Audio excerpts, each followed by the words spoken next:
திமுக தரப்பில் நாடாளுமன்ற உறுப்பினர் கனிமொழிக்கும் முதலமைச்சர் மு.க.ஸ்டாலின் மருமகன் சபரீஷனுக்கும் இடையே திடீர் மோதல் ஏற்பட்டிருக்கிறது. இந்த மோதல் எதனால் ஏற்பட்டது என்ற பின்னணி தகவல் தெரியாத சூழ்நிலையில தென்மண்டல திமுக முழுவதும் தற்பொழுது பரபரப்புல ஆழ்ந்திருக்கிறது. இது பற்றி ஜெம் தொலைக்காட்சி வழங்கக்கூடிய சிறப்பு செய்தி தொகுப்பை இப்போது பார்க்கலாம்.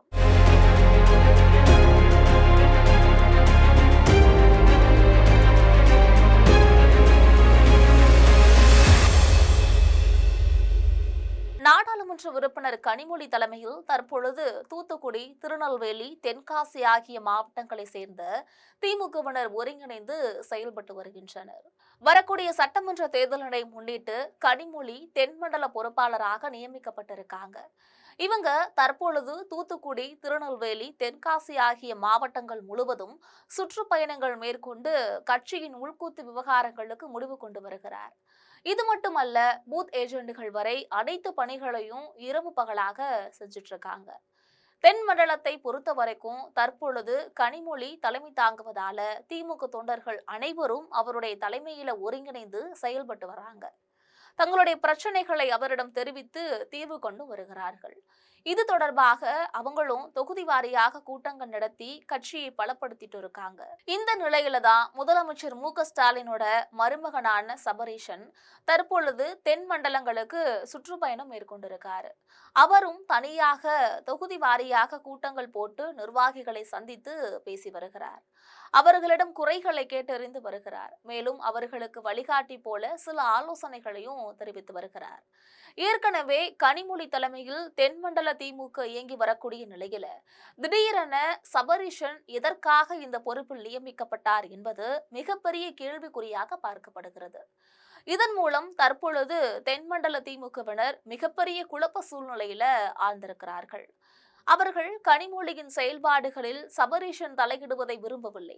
மேலும் சபரீஷன் இது போன்ற நடவடிக்கைகளில் ஈடுபட்டால் தென்மண்டல திமுகவில் மீண்டும் குழப்பங்கள் ஏற்படும் அப்படின்னு சொல்றாங்க. இருந்த போதிலும் இதன் பின்னணி என்ன என்பது தெரியல.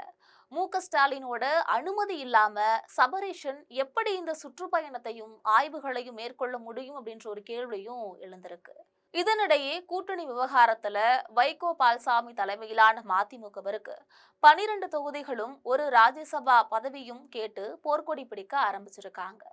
மதிமுகவினை பொறுத்த வரைக்கும் கடந்த தேர்தலில் திமுக தரப்புல 6 தொகுதிகள் மட்டும்தான் ஒதுக்கப்பட்டுச்சு. இதற்கிடையே பாரிவேந்தரோட ஐக்கிய ஜனநாயக முன்னணி கட்சியில் முக்கிய தலைமை பொறுப்பில் இருந்தவர் தான் லீமா ரோஸ். இவங்க தற்பொழுது அங்கு கட்சியை விட்டு விலகி இருக்காங்க. ரீமா ரோஸ் பிரபல லாட்டரி அதிபர் மார்ட்டின் மனைவி அப்படின்றதும் குறிப்பிடத்தக்கது.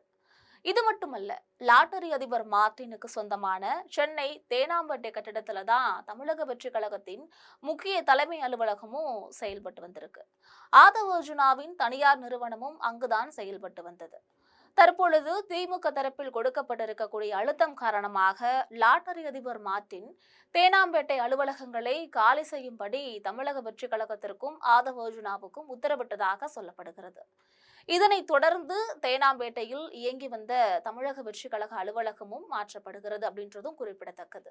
இதனிடையே திமுக அமைச்சர் துரைமுருகன் உடல்நலம் குன்றிய நிலையில சென்னை அப்பல்லோ மருத்துவமனையில் அனுமதிக்கப்பட்டிருக்காரு. அவரை முதல்வர் மு.க.ஸ்டாலின் சந்தித்து உடல்நலம் குறித்து விசாரித்திருக்கிறார். தொடர்ந்து அவருக்கு அங்கு சிகிச்சை அளிக்கப்பட்டு வருகிறது என்பதும் முக்கிய செய்தியாக பார்க்கப்படுகிறது.